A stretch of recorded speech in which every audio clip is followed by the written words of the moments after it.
தமிழ் அன்னைக்கு பாமாலையும் இன்றைய பாராட்டுக்குரிய கவிஞருக்கு பூமாலையும் சூட்டி மகிழ்கின்றேன். என்றோ படித்தேன் இளங்கலை தமிழில் அவரின் கவிதை வரிகளை, இன்றோ காண்கின்றேன் எதிரிலே அவரின் உருவத்தினை.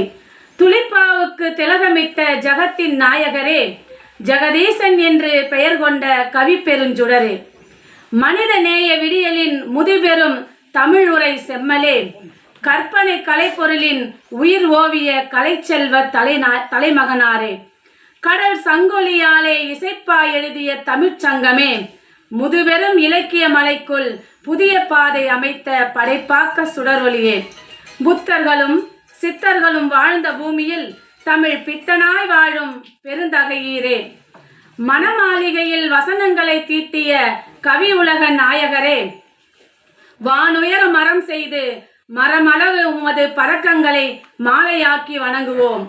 மலை உயர வீடு கட்டி அதில் உமது கவிதைகளை அடுக்கி வைத்து காதலிப்போம். கடலளவு வழி அமைத்து அங்கே கவிஞர்களை வரிசைப்படுத்தி கவி புனைவோம். உமது பெயரிலேயே பல்கலைக்கழகம் துவக்கி அங்கே பாடசாலை நிறுவி கவி பட்டம் ஏற்க வழிவகுப்போம். பதவிகள் மறுக்கும் கவித்தலைவா, உம்மை கலியுக கவிச்சூறாவளி என்றழைத்து வணங்குவோம். பதவிகள் மறுக்கும் கவித்தலைவா, உம்மை கலியுக கவிச்சூறாவளி என்றழைத்து வணங்குவோம்.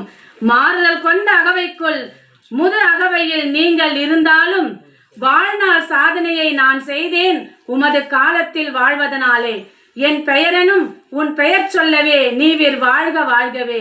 தமிழுக்கு தாசனான தமிழன்னை தந்த தமிழ்த்தேனே, கவியுலக படைப்பாளர்களின் உள்ளத்து வேட்கை நீரே, காலத்தால் உயர்ந்து நின்றீர் நீவிர் வாழ்க வாழ்கவே.